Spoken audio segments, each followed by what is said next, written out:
Bombas makes the most comfortable socks, underwear, and T-shirts. Warning, Bombas are so absurdly comfortable you may throw out all your other clothes. Sorry, do we legally have to say that? No, this is just how I talk, and I really love my Bombas.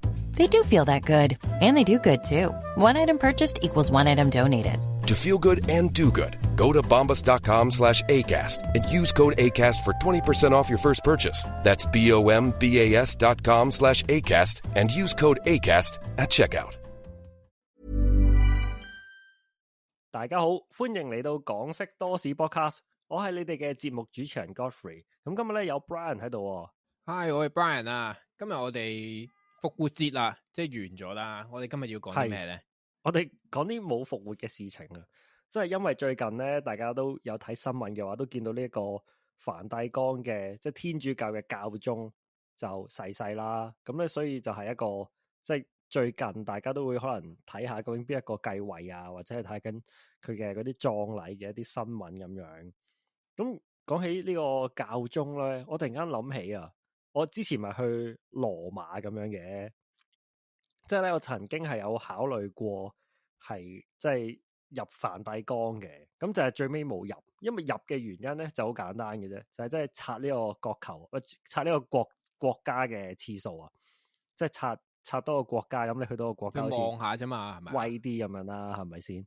咁但係唔去嘅原因咧就係我唔想排隊，咁就對翻個時間咧，原來咧我即係我決定本身諗去唔去咧係最尾嗰日嘅。咁然後即係我睇翻個時間，就係翻到香港咁樣啦，跟住一睇，教宗即係歸天喎。咁原來咧就我去，即係如果我去嗰日咧，就係教宗歸天前嘅一日啦，咁樣。咁所以唔知啊，錯失咗呢個同即係已歸天嘅教宗，可能係隔住10埲牆見面嘅機會咁樣咯，我就會可能。佢之前咪出咗個咩雪糕嘅，唔知慶祝佢教宗雪糕。係啊，有啲乜嘢咁有趣？哦，咁即係冇試過啦。係啊，講嚟聽下。已經完咗。佢唔知之前佢出院啊嘛，即係其實佢今次係佢過身係有啲突然噶嘛，相對係。但係佢之前出院嗰陣咧，唔知話慶祝佢出院，跟住出咗隻唔知咩復活雪糕定係唔知乜嘢天堂雪糕咁樣樣嘅嘢㗎，係咪真嘅？可以做啲咁分嘢嘅咩 ？Google 下先。Pope ice cream 咁樣 ，OK 呢個我覺得，喂呢個如果係真嘅話咧，題外話啦，因為我覺得咧，意大利嘅文創咧其實係頗悶噶，即係你唔好以為歐洲國家就一定係做得好，意大利嘅博物館啊，或者係羅馬鬥獸場嘅文創咧係好無聊啊，即係佢可能係嗰啲羅馬士兵嘅 figure， 跟住又有嗰個咩奧古斯都皇帝嘅 3D printing 佢頭像出嚟咁樣，我心諗我要個奧古斯都皇帝嘅頭喺我屋企做乜嘢咁樣？即係如果我係做呢一壇嘢，負責做 souvenir 嘅人，我一定同呢一個毛公仔嘅一個著名英國毛公仔嘅一個生產商 Jellycat 合作先啦，係咪先？整翻個羅馬鬥獸場 Jellycat 出嚟 ，Jellycat 版 ，Jellycat 版，跟住或者整呢個Jellycat 梵蒂岡 Jellycat 咁樣，哇，一定大賣啦！而家好似 Big Bang 有定係乜嘢有？好似有個咁嘅即係有個咁嘅毛公仔版咁樣啦，又係大賣咁樣。咁但係我諗緊，哇！如果你咁講啊，即係有個教宗雪糕嘅話咧，我對呢一個即係梵蒂岡又另眼相看喎，都幾識撈喎，似乎。不過冇啦，我哋冇食到呢個雪糕，唯有下次去睇下佢仲賣唔賣俾我啦。咁但係今日要講嘅一個教宗咧，就唔係啱啱逝世嘅一個教宗，即係呢個方濟各教宗。曾經啊，亦都係史上唯一一個嚟過香港嘅教宗啊。咁呢個教宗咧就係叫做保祿六世啊。咁咧佢係幾時嚟嘅咧？其實佢就係呢一個1970年咧就嚟到香港。咁數下咧都真係差唔多50-60年前咁滯啦都。55年啊！香港係一個比較細嘅城市啦，亦都唔係天主教係一個最大嘅宗教啦。咁如果你比起天主教，可能基督教啊，或者係佛教、道教，或佢會多人少少。咁點解佢會無啦啦嚟香港咧？咁咧就由一個再10幾年前嘅一個細教堂講起。咁話說咧，嗰陣時係1952年嘅時候啊，啱啱戰後即係重光7年咁樣啦。咁喺元朗咧有一個有一個神父叫做黃景賢神父，咁咧就諗住起一條，即係喺呢個水邊村度咧，就諗住起個新嘅教堂，聖伯多祿聖保祿堂。咁呢個堂咧都起得幾耐喎，起咗6年啊。咁咧喺1958年咧可以用啦。咁嗰陣時咧嚟剪彩嘅人咧，即係嚟開幕嘅人咧，有一個都幾勁嘅人嘅，咁就係呢一個梵蒂岡傳信部嘅部長啊，咁就叫做即係亞靜安樞機，咁就嚟咗呢一個元朗嗰度為呢一間教堂剪彩啦。咁香港嗰陣時咧，其實都有一定羅馬天主教嘅信眾嘅，因為嗰陣時嗰啲神父咧，其實喺香港嘅一啲鄉郊，特別係即係西貢啊、元朗、大埔、荃灣呢啲地方咧，其實經營得幾好啊！即係所以咧，其實嗰陣時嘅天主教徒咧，就唔係淨係集中喺香港島嗰啲有錢人啊，或者係外國人啊、鬼佬嗰度，反而係嗰啲客家人啊、嗰啲客家婆婆啊，或者係我哋意想唔到嘅一啲偏遠山區，即係去到西貢嘅某條村咁樣咧，其實嗰度咧成條村都係信天主教嘅。咁嗰啲佢哋真係嗰啲心奸細作做得幾好啦。咁呢個教堂咧，其實講起咧都起嘅過程啊，都有啲辛苦。戰後啊嘛，一定係相對比較窮啦。咁所以有好多嘅教堂應該要有嘅嘢咧，都係人哋捐俾佢嘅。例如佢嗰個嘅哥德式大祭台啊，就喺呢個巴黎嘅外方傳道會捐俾佢啦。咁就喺薄扶林度咧就運過去元朗。諗下嗰陣時要喺薄扶林將一個大嘅講堂運到去元朗，咁都應該真係花費好多人力物力咁樣。咁但係有啲咧就要真係靠信眾捐錢咁樣去起啦。咁包括有啲真係彩色嘅玻璃窗。教堂開幕嗰日咧，由於有呢個亞靜安樞機嚟到就祝聖，咁啲香港人就覺得哇，點解咁把炮嘅咧？咁真係梵蒂岡喎，咁遠都派個人嚟搞呢壇嘢喎。咁所以咧就對於梵蒂岡咧有咗一個比較好嘅印象，亦都有一個好好嘅親切感。亞靜安樞機嚟到香港，突然間見到，原來喺香港嘅某一個元朗一個咁偏遠嘅地方咧，都有唔少信眾喎。咁所以佢亦都對香港係另眼相看啊，有個初步嘅印象喺度啦。香港整體嘅天主教嘅情況，咁其實去到60年代後期或者50年代中期咧，因為香港嘅政府資金有限啦，所以有好多嘅一啲慈善服務啊，或者係一啲教育服務咧，都係依賴呢啲教會咧係去支持。即係甚至乎係佢哋係主力嚟㗎啦，即係政府嘅社會福利部咧，反而係喺某啲地方係幫唔到太多手嘅。咁所以教堂喺香港人嘅眼中咧係好重要啦。去到呢一個即係60年代中期咧，梵蒂岡咧出現咗一個重要嘅會議啊，咁就叫做梵蒂岡第2次大公會議。咁呢個會議講咩嘅咧？其實我睇咗好耐，即係我得出咗一個總結，就其實佢係解決咗呢個禮儀之爭嘅問題啊。 Brian 記唔記得禮儀之爭係講乜嘢事情啊？長期的問題㗎，已經係呢個中史嘅問題，大概就係話緊利瑪竇嗰個年代，即係嗰啲明末啊，定係明中期啊，明清時期啦。咁嘅嗰啲天主教神父咧，本身嚟到中國咧，係諗住用中國嘅禮儀，容許即係例如容許啲人上香啊、拜祖先啊咁樣嚟推廣嘅。即係或者係宣教嘅，咁但係其他會咧就見到佢哋咁樣做，就覺得係有違呢個聖經嘅原意啦，或者係有違呢個天主教嘅一啲規條啦。咁所以就同教廷就投訴，咁最尾咧就拗咗好耐咧，就變成唔俾啦，即係唔俾在地化，唔俾本土化，一定要跟翻所有教廷嘅規條。咁咧其實就係唔係好順暢嘅，會令到呢件事。如果你上香俾天主咧，如果係啦，上香俾天主咩？咁點解佢可以去上香咧？就原來係梵蒂岡第2次大公會議嘅時候啊，落咗個解釋啦，就話咧其實係可以在地化同本土化咁樣宣揚呢一個天主教嘅。咁咧就即係佢只係需要嗰個 meaning 啊，對於宗教嗰個正義啊，或者係一個嗰個神聖嘅一個意義咧，係仲存在就 OK 噶啦。本土化嘅一啲習俗、一啲行為上嘅東西咧，係有一個空間、一個彈性係去處理嘅。咁咧就令到香港嘅傳教咧就方便咗好多。咁咧香港始終都係一個多元社會啦，咩人都有嘅。咁唔同嘅人有唔同嘅自己嘅一啲可能傳統習慣啦。咁所以咧有呢個咁嘅命令或者呢個咁樣嘅會議嘅成果咧，就令到天主教嘅人口係有一定嘅上升，即係信用天主教嘅人口咧係多咗咁樣樣。香港嘅呢啲咁嘅神父啊、修女咧，就開始係再做多啲慈善服務。做慈善就最簡單，就可以直接幫到人，例如一啲即係病人啊，或者係啲青少年啊，或者係罪犯咁樣，咁就令到佢哋更加係同個教堂係走得近啲啊。咁亦都可以係作為佢哋一啲可能小市民啊，同埋政府嘅溝通橋樑啦。咁畢竟你係小市民同政府講嘢都唔係咁容易噶嘛。咁但係你喺一個教會同政府即係可能申訴一啲事情啊，或者係商討一啲嘢咧，咁一定係容易啲嘅。咁天主教會咧就喺香港60、70年代就不經意地就做咗呢一個咁樣嘅即係社會服務嘅角色。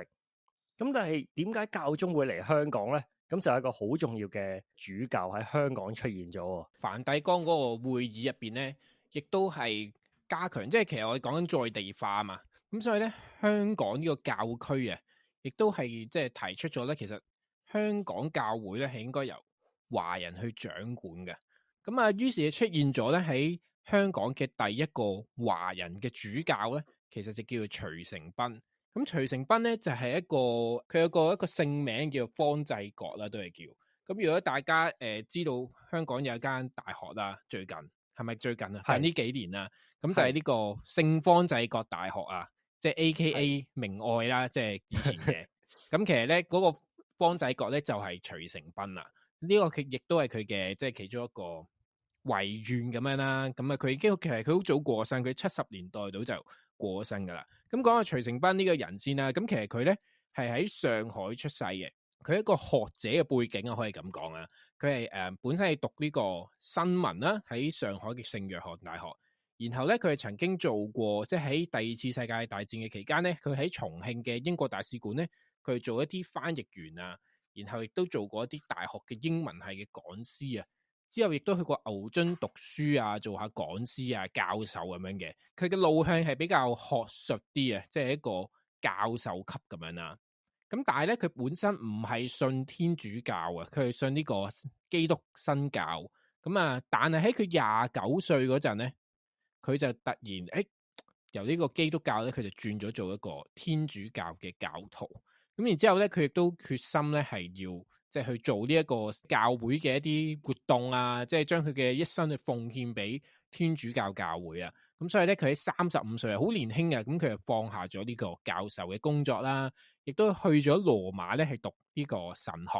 咁啊，希望可以成為神父啊。即係大家唔好以為咧呢啲咁嘅神父咧好容易啊，其實咧都要讀好多書，好難。因為咧，我哋以前讀書嘅時候咧，其實係有神父係做即係兼任大學講師嘅。咁包括咧就係啱啱提及到元朗嗰個黃景賢神父嘅其中一個學生就係夏其龍神父。咁亦都係有教我哋羅馬史、希臘史同埋歐洲中世紀史3課。哇，夏神父係精通多國語言，然之後佢係識拉丁文啊，跟住意大利文啊，好多文。然之後佢對於呢啲咁嘅古代歐洲史係熟書熟到傻，即係佢係個講書嘅精彩程度咧，係可以用一個神父通，但係令我唔瞓覺嘅。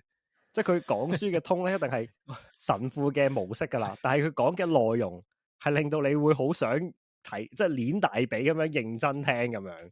咁所以其實我覺得佢哋翻個教會啦，總之你知嗰隻通啦，大概係嗰啲啦。係啦，佢哋好勁，同埋佢哋咧係會係即係有啲勁嘅神父咧係好 update 啊！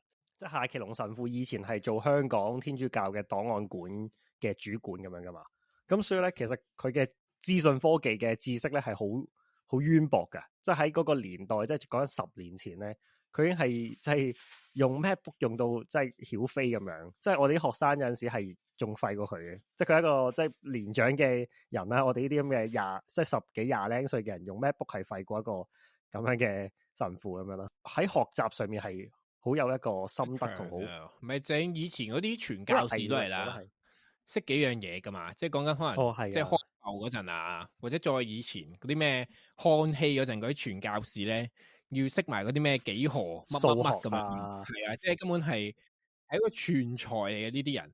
咁咧徐成斌似乎亦都係繼承咗呢一個咁嘅傳統啦。咁佢亦都係一個學術派出身嘅一個神父啦。咁當然佢讀咗神學啦，之後去咗羅馬。咁之後咧佢就翻咗香港啊。其實佢一開始咧就唔係喺香港嘅，即係佢以前咧就喺南京嗰度就做英文系嘅教授啦。咁直至呢個中華人民共和國建國之後咧，咁佢就去咗香港探親啊。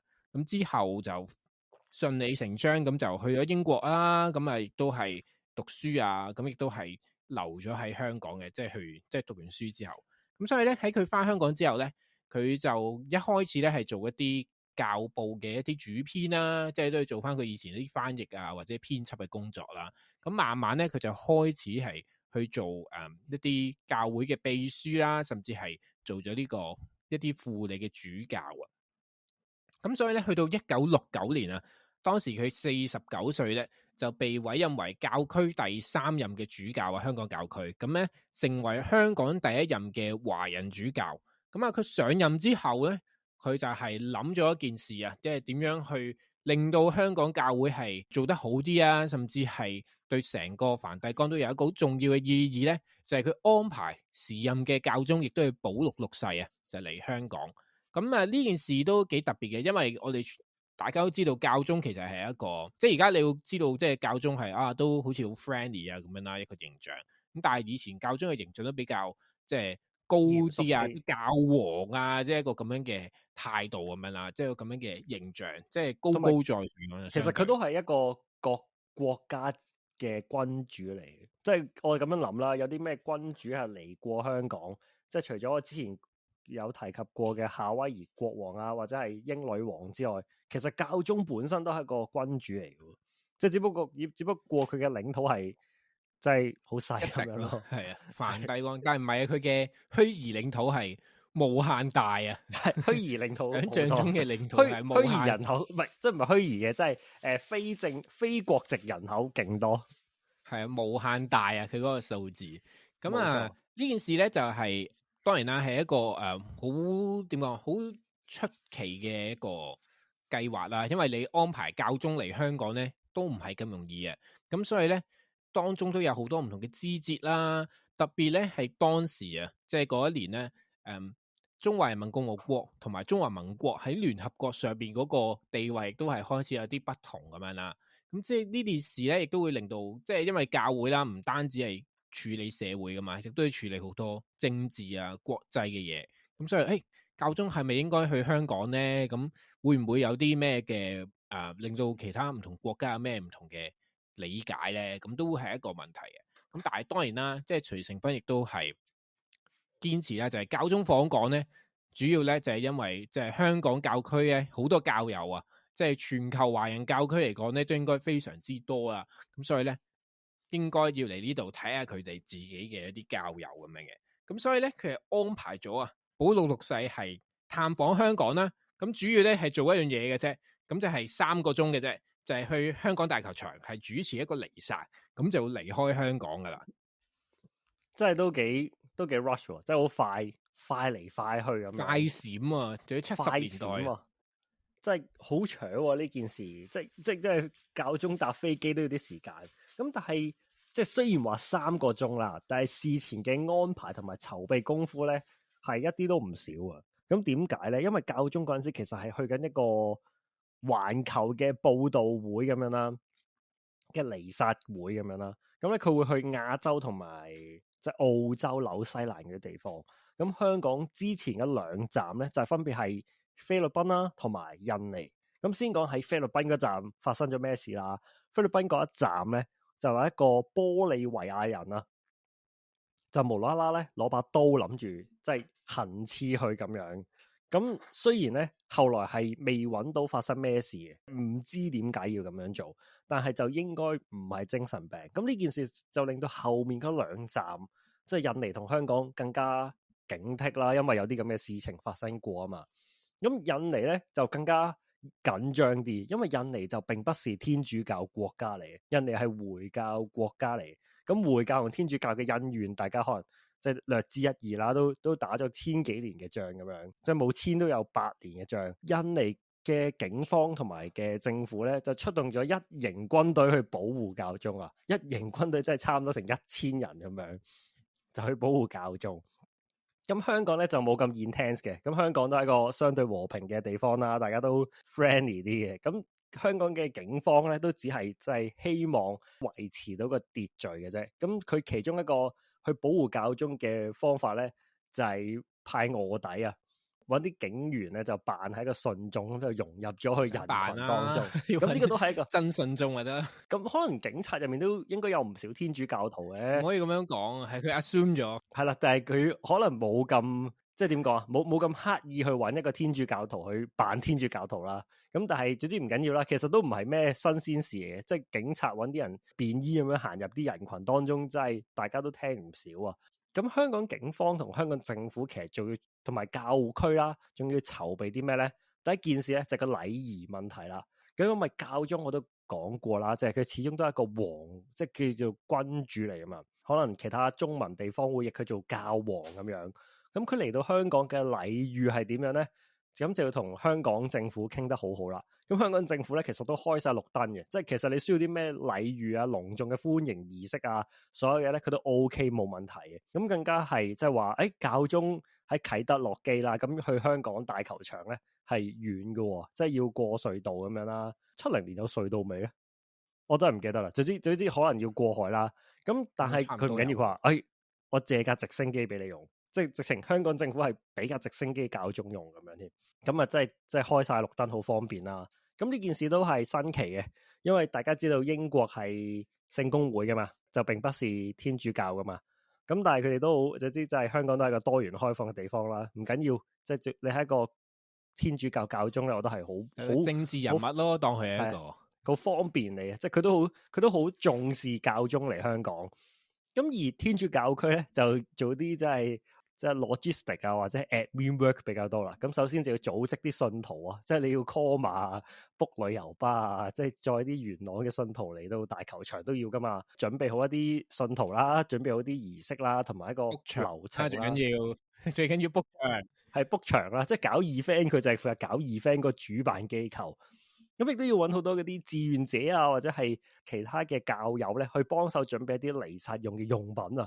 重要嘅係咩？仲要翻譯啊！因為教宗係講英文，即係教宗識講英文已經係比較勁噶啦。因為佢正常教宗可能未必係講英文添，唔講，因為講教宗唔一定係拉丁文盡啦，可能。因為呢位教宗咧就應該係意大利人嚟嘅，保祿6世就應該係意大利人嚟，咁所以英文就並不是佢母語。咁但係唔緊要啦，佢即係我哋都講過嗰啲。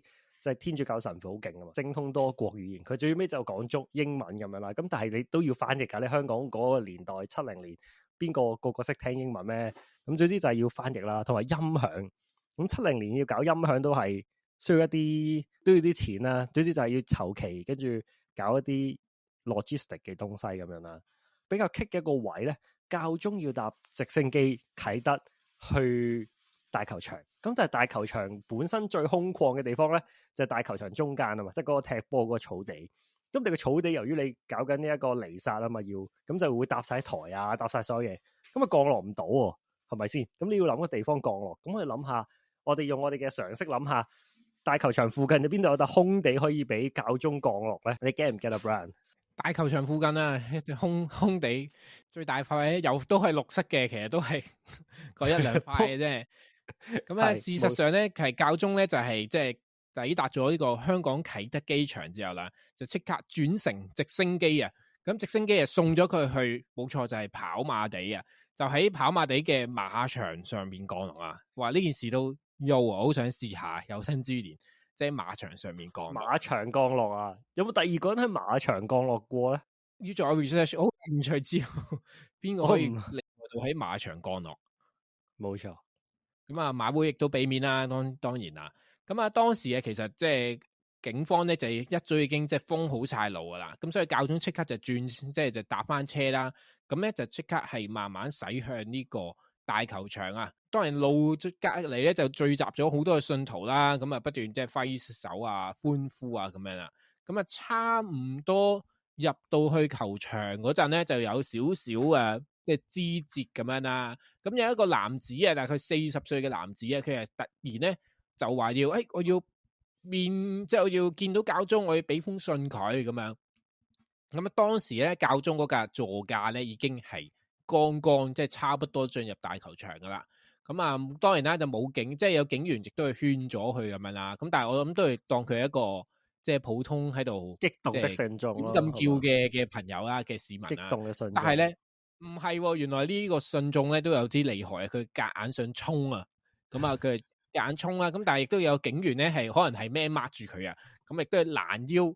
即係一下將佢抱住啦，咁啊當然啦，即刻就因為真係衝啊嘛，咁所以即刻就捉咗呢個男子咁樣，都係一個即係好簡單嘅小枝節咁樣啦。但係唔好理啦，仍然係入到嘅，即係仍然係入到嘅。咁啊當時教宗就入到香港大球場啦，咁據聞啊，當日嘅喺大球場入邊嘅人咧，差唔多有4萬人啊。政府大球場啊，當時嘅正式容量咧，大概係28,000人到，咁所以應該係。已經係超晒數噶啦，咁啊唔好問啦，點解啦？總之就即係過咗去應該有嘅數量啦，非常之多人啦。除咗有本地嘅華人嘅教友之外咧，亦都有好多嚟係菲律賓人啊，或者係一啲特登嚟朝聖嘅朋友。咁所以咧，成個場地都係非常之熱鬧啦。咁而保祿六世咧，亦都將一個2萬蚊美金嘅支票咧，就俾咗徐成斌主教啊。咁啊喺作為一個慈善活動啦，叫做咁咧，呢2萬蚊美金咧就轉交咗俾香港嘅公益金嘅，咁都係一個好嘅事情啦。咁啊，發生咩事喺度？佢有嗰啲即係香港人可以喺一個明明可以企100人嘅位，可以企足200人噶嘛。咁同埋佢有呢個呢個星光一杯耀保良嘅轉交支票環節喎，即係佢都好入鄉隨俗。即係啱啱之前講嗰個咩第2次梵蒂岡大公會議咧。教宗係真係自己親自係有示範出嚟，我發現係年長啲嘅聽眾咧會諗係咪即係企喺嗰個即係以前大球場睇波咧係可以企喺嗰個咩大石鼓嗰個石嗰度噶嘛，即係企喺個山度咁樣噶嘛，即係睇即係偷叫做點講冇買飛偷睇入去咁樣啊！但係咧可以補充一點嘅就係嗰陣時嗰嚿石咧其實係俾香港警方封咗嘅，咁都係一個保安理由，你都好容易理解嘅啦。即係如果嗰度突然間有條友攞支狙擊槍出嚟，咁係搞唔掂嘅。咁所以係封咗嗰嚿石。咁所以啲人係真係人逼人咁樣企多咗人入去，即係好熱鬧嘅一個場合啦。咁啊，教宗亦都係佢坐住一架開篷車咧，就繞場一圈啦，同大家握下手先啊。咁成個彌撒咧，其實都係大概2個鐘左右嘅啫，因為教宗其實喺香港只係留咗大概3個零鐘。咁樣開始啦，佢哋就喺即係大球場中間咧，就搭咗一個臨時嘅祭台啦。咁保祿六世咧就率領各位嘅信眾就舉行咗一個聖彌撒啦。咁當然啦，頭先提過佢係講到流利嘅英語嘅。咁我都啱啱揾到咧，原來佢以前喺華沙即係曾經工作過。咁我唔知佢會唔會仲識呢個波蘭文咁樣啦。咁但係無論如何啊，佢嘅英語非常之流利啦，亦都有當然啦係即係有翻譯啦，亦都有引用咗一啲中文啊、廣東話咁樣嘅。咁佢嘅發言入邊亦都提到啊，佢話今次咧係嚟探望世界上面最大嘅華人教區啊，即係香港教區啦。佢都係讚揚咗香港天主教會嘅工作啊、成就啊，亦都肯定佢哋啦。咁亦都希望各位信眾咧係即係堅定啊，繼續去即係做教會嘅事情啊，即係堅持呢個信仰啊。咁亦都係強調啊，即係愛同埋團結啊。咁啊，教會就係去愛人，係或者係。唔知咩被愛，但係總之去愛人咁樣啦。咁啊，成個彌撒大概2個鐘啦，啱啱提到。咁所以之後咧，佢好快就離開咗香港啦。咁咧喺佢離開之前咧，佢亦都係再發表一個講話啦，叫做咁佢亦都提到啊，即係香港其實喺好短嘅時間入邊係取得好巨大嘅進步啊。咁啊，佢亦都會為香港日後喺公義啊、繁榮同埋和平方面咧係祈求天主嘅祝福。咁佢喺臨別嗰陣咧，教宗咧就用中文啊，唔好講係廣東話定係咩話啦，就話天主保佑你哋啊。咁相信係廣東話啦，我希望係啊，係啦。咁佢咧就講咗即係天主保佑你哋啦。咁咧佢就之後就去咗斯里蘭卡啦。咁喺佢入場嗰陣咧，啱啱可以睇到，好似話咧，亦都有啲朋友咧係有啲旗幟同埋橫額咁啊，唔知寫住即係香港祈禱你定係香港祝福你咁樣嘅字樣咁樣嘅。咁啊都幾有趣啦。2025嘅角度咧，都幾有趣。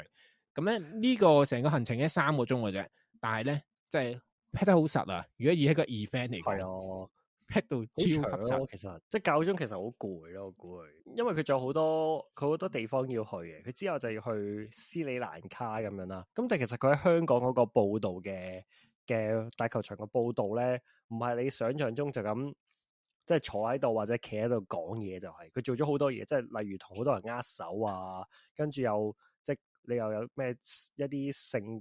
即係嗰啲天主教嘅，即係嗰啲儀式㗎，都多嘢搞㗎。坐住一架吉普車，即係開篷車繞場一周，即係好似即係成件事就有啲似嗰啲演唱會咁樣嘅，即係咁佢又要同其他人係即係合唱啊，或者合照一啲嗰啲歌曲啊咁樣，即係其實都 intense 嘅，我覺得就叫做佢都係抽空嚟一嚟香港啊，即係其實你好明顯咧見到佢香港呢個行程咧係擠出嚟嘅，即係其實佢唔嚟香港喺印尼直接飛斯里蘭卡係得㗎嘛，係冇問題嘅。佢係特登擠出嚟係行一條唔順嘅路，就係為咗即係見呢一個教廷所稱嘅最大華人天主教區嘅一個地方咁樣啦。因為其實都好尷尬嘅，即係其實如果佢因為政治問題啊，即係中國一定去唔到啦，台灣又唔太方便去啦。咁澳門咧，其實係比香港更加早嘅一個教區嚟嘅，即係早好多年嘅。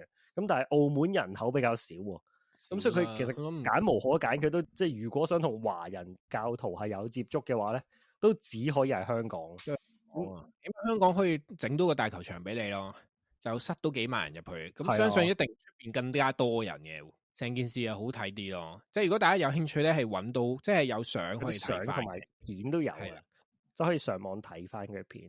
咁我哋都可以講啲即係枝節啦，就係咧其實佢最尾咧仲有一個環節嘅，就叫做交換禮物。咁我哋知道咧喺大球場交換禮物咧有一件事好重要噶嘛，就要去翻更衣室度睇下嗰件禮物仲喺咪度，有冇留低喺度。所以呢個係大家都明白嘅傳統嚟嘅，以免成為一個送禮主教咁樣，就一定要望翻嗰個禮物喺咪個大球場嘅更衣室嗰度。咁教宗同呢個徐成斌主教交換禮物，咁交換咗啲咩咧？咁其實都係一啲天主教嘅用具嚟嘅，咁包括啲祭衣啊、木像啊、一啲即係佢哋嘅法器咁樣啦。咁其實除咗嗰張係咪2萬蚊美金嘅支票之外，教宗自己都揞多咗一張5000蚊美金嘅支票。我發現教宗都袋幾多張支票下。教宗好用好多美金喎，教宗點解唔用？有冇意大利嘅貨幣？意大利里拉，咁可能美金大家通用啲啦，叫做即係全球通行。咁佢呢5000蚊美金係搞咩嘅咧？就係俾香港教區咧係即係傳福音嘅，咁都好合理啊。咁禮尚往來咧，香港嘅公教婦女聯誼會啊，亦都係送咗一個象牙嘅木船，即係象牙船嘅模型咧，係俾教宗嘅。咁唔知喺梵蒂岡嘅博物館嗰個船艙度咧，搵唔搵得翻呢一隻咁嘅即係象牙船啦？我相信佢就唔會攞出嚟，因為都唔係啲好古舊嘅嘢啦。對比起佢嗰啲藏品，應該就不值一提嘅。但係可能會喺佢個倉度咁樣。希望即係教宗係冇留低隻船喺大球場更衣室啦。我估應該都冇嘅，應該都有啦嚇，大家搶啦係咪啊？教宗嘅嘢要睇係邊個噶嘛？珍惜啊，係教宗送嘅，梗係。要啦，其他人送可能未必咁，但係教宗嘅會留低啊，可能窄啲。咁總之即係咁，教宗繞場一周嘅時候咧，報紙上咧係有特別顯示啊，嗰架車係一架勞斯萊斯嚟嘅，即係證實香港嘅教區咧都係揾咗一架名貴嘅汽車咧，係去即係配合教宗呢個尊貴嘅身份啊，而唔係揾咗一啲即係我唔知啊萬智達嗰啲啦，係咪啊？馬自達咁樣就應該唔可以車嘅。係應該要揾架好啲嘅車咁樣。最後就係教宗就喺香港咁樣逗留咗3個鐘咧，就走啦。咁呢個就係即係教宗嚟香港嘅故事啦。即係臨收工嘅時候，我都可以講下。Brian，你有冇聽過呢啲報道會啊？你有冇中學、小學啊？中學你唔係啦，但係中學唔係，我小學係天主教小學啊嘛。係啊，但係好少玩呢啲活動嘅喎，因為係自願唔玩，係有得自願嘅咩？唔係呢啲唔係，呢啲唔係動員嘅咩？要動員嘅咩？我唔記得，可能我有參加過，但係我嘅腦袋係選擇性忘記咗，我就係記得我去嗰啲唔知可能係受洗啊咁樣咯，即係你即係有人受洗，你會邀請啲朋友啊，或者親友啊嗰啲咁啊嘛。我記得我去過嘅，係啊，都係動員嘅。但係即係因為我本身雖然我係天主教小學啦，但我冇深究佢哋嘅教義啦，咁所以其實我都係即係大部分時間亦都係聽咯，只係即係我聽下咁樣咯，只係聽啊。真係非常之合理啊！只能夠突然間諗起喎，喺葵青咪有間叫咩保祿六世書院嘅。其實嗰間咧係呢個保祿六世咧，就係即係我哋啱啱講嗰個保祿六世。但係其實佢唔係因為佢嚟訪港而命名，係只係因為咁啱嗰陣時佢想用翻當時嘅教宗嚟命名。咁所以保祿六世書院咧，其實係早過教宗嚟香港1年。即係你可以見到，即係教宗就可能好型咁樣有個自己名嘅書院嘅學生係去大球場度歡迎佢咁樣咯，就係可能動員咗成間學校，一定動員啦。會唔會有朋友參與過喺嗰間學校？你聯絡下我哋，睇下係咪強制性？我哋好有興趣了解係咪強制出席嘅。講起動員呢件事咧，我係試過被動員去一個叫做咩郭福林嘅咩佈道會啊，係唔係天主教，係基督新教啊。咁話說咧，我中學係即係基督教學校啦，基督教個宗教科咧有一份功課，即係全年咧佢都得一份功課嘅啫，就係參與一次佈道會，然之後咧寫你嘅感想。咁你咁啱咧，即係其實學校會安排你，即係會幫你揾飛啊，或者係幫你安排你去一啲佈道會嘅。咁但係咧亦都歡迎你去任何嘅佈道會係做呢一件事啦。咁作為一個學生，梗係唔想俾啲老師跟住你出去咁樣噶嘛，即係唔想星期六日都見到啲老師啦。咁所以咧就有一個應該係，我估應該佢都係基督徒嘅同學仔。咁咧就知道有一個牧師叫做郭福林牧師咧，就嚟到香港啊。我仲記得喺元朗大球場嗰度搞呢個佈道會。咁咧佢就話：唔緊要，即係我幫你哋搬啲飛翻嚟。咁咧我哋星期六嘅某一個夜晚咧，就係去元朗咁就聽呢個佈道會咁樣啦。咁啊完成呢個即係宗教科嘅功課啦。咁點解唔可以即係扮自己去過咧？係要有飛尾係證實自己去咗嘅。即係學校都唔係蠢，老師都唔係蠢嘅。呢個學校留咗一手，做得好。老師都唔係蠢，同埋要我記得啦，要影相啊！即係費事你淨係買咗張飛，然之後走場啊，要影相啊。跟住啊，總之就係拍啊，又冇喎。不過嗰陣時大家好乖噶嘛，即係冇，即係例如果你叫個 friend 幫你影多張嘅話，就有俾人報串嘅可能性噶嘛。即係呢個風險咧冒唔過。同埋佢只係一個宗教科嘅功課，同埋有一個好吸引嘅原因令到我都會去嘅，就係其實佢係一班人出夜街咁嘅模式，因為咧佢係夜晚，咁而喺元朗，咁你就要早啲去食飯啊，然之後可以係即係夜啲翻屋企啊咁樣，所以其實咧就係總括而言咧就一班人玩嘅啫，係玩嘅啫，係啦就去玩嘅啫。咁但係咧嗱呢個就係我嗰個苦惱嘅位置啦，我嘅心目中嘅 plan 咧。就係下晝5點出發咁樣，咁5點零去到元朗咧，就成班人一齊食個飯先，然之後咧就入去，咁啊佢話好似係7點開始10點完結之類啦，7點入去打個卡，7點半走翻出嚟去唱 K 咪得咯，即係呢個係我嘅心裏面嘅盤算啦咁樣，咁但係發現咧，即係上山容易落山難啊！當我一班人入咗去嘅時候咧，你就俾其他真正嘅信徒卡住咗，即係你成班一排小朋友咁樣啦。但係你前後所有人都係真正嘅信徒啊，冇人會喺中間離場。咁而你一班人可能係講緊係9至10個咁樣，一嘢走一排咧，嗰陣時嘅小朋友咧係冇呢個膽量嘅，俾人秒啦，你覺得會俾人捉到？係啊，一定會俾人秒啦，一定會即係好尷尬咁嘅情況出現啦。咁所以咧，我哋就真係卡住咗，由7點卡到10點啊！我記得我喺我嗰時嘅電話咧係嗰啲好渣嗰啲 Sony Ericsson 嗰啲咧，有個網球嘅 game 嘅，我又唔識玩嗰個電話嘅網球 game 咧，玩到打爆個機。即係嗰陣時嗰啲電話仲可以換電噶嘛，我電都換咗2粒啦。跟住都仲講緊啊，跟住就卡住咗喺嗰度，係啊。然之後咧，我哋嗰個即係唱 K 啊，或者係出去揈嘅一個夢想咧，就冇咗啦。咁啊完嘅時候咧，係 overrun 咗啊，已經係10點幾咁樣樣啦。咁而我哋大埔要翻元朗嗰陣時冇西鐵嘅，咁一係就搭紅 van 啦，一係就搭64K 啦。咁大家梗係唔想搭 64K 啦，64K 攞命噶嘛。咁就要趕住，即係紅 van 唔係咁早收嘅，但係即係再夜啲咧，個班次就會疏啲咁樣。咁所以就哎呀，即係趁仲有密啲班次嘅時候咧，就快啲搭紅 van 翻去啦。咁所以我就係咁樣冇咗啦。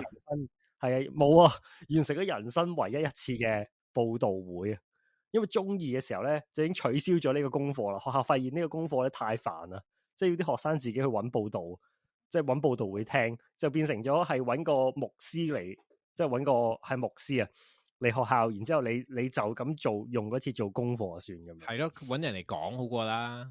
冇錯，所以就係我到而家都仲記得我嗰個元朗嘅春秋大夢，即係嗰時係一班人好似好威咁樣出去玩咁樣，個背景音樂仲會有嗰啲即係可能我唔知啊，即係叱咤風雲我任意闖咁嘅音樂噶嘛，可能係即係哇一大班人去元朗咁遠遠征，一班僆仔即係飲晒 Julie Sandy 咁嘅樣，好壞噶啦嘛。咁你做咗最好嘅事情，係卡住咗個報道會，就係去學習愛啦，就係聽咗3個鐘頭。咁就講到呢一度啦。你有冇啲參加報道會嘅經歷咧？唔知點 end 冇係啊？有冇類似啊？但係唔知啲喺紅館入邊嗰啲咩宗教話劇定係唔知咩？喂，仲大鑊嗰啲咪報會加嗰啲唔知話劇咁樣嘅，跟住咁啱唔知係我阿哥係其中一個角色點樣啦？咁冇嘢啦。咁我覺得嗰個 issue 少好多。咁你阿哥係撐埋歌場啊嘛，咁樣咯，係啊。即係去撐歌場係，咁我覺得撐歌場天經地義好多。佢出咗佢幾秒嘅咋，我冇記錯啊嘛。佢唔知扮一個天使咁樣咯，仲要全場喺度等啊，着好晒衫，唔知全場嗰幾個鐘係出幾秒咁樣。如果我冇記錯啊，希望有一日可以問翻呢個事情翻嚟。總之對我嚟講都係深刻啊，深刻地攰啊，先係覺得即係由彩排開始 join， 係唔關佢，係啊，唔關啊，純粹因為要彩排。即係唔關嗰個活動嘅內容啊，因為我都唔記得咗。參加得比較耐，控制嘅時間比較少啊。好，咁啊就咁啦，我哋希望就今日完啦。今日完啦，希望大家學到少少故事啦。我下次再見啦。好，拜拜。Bye. If you like detailed and immersive audio storytelling, you might like Canadian True Crime. Praised by listeners as thoughtful, well-researched and empathetic, Canadian True Crime began as a passion project by Aussie-Canadian host Christy Lee.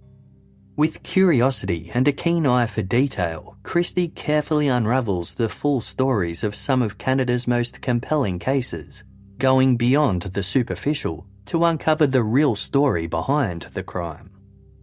Find Canadian True Crime wherever you listen to podcasts. This podcast is brought to you by Aura. By the time you hear about a data breach, your information has already been exposed for months. On average, companies take 277 days to report a breach. That's 9 months where hackers have access to your personal data. That's why we're thrilled to partner with Aura. Aura is an all-in-one digital safety solution that monitors the dark web for your phone number, email, and social security number, sending real-time alerts if your info is found. It also includes a VPN, password manager, and data broker removal to help keep you safe. For a limited time, Aura is offering a 14-day free trial plus a dark web scan to check if your personal information has been leaked, all for free at aura.com/safety. That's aura.com/safety to sign up and protect your loved ones. That's AURA.com/safety. Terms apply. Check the site for details.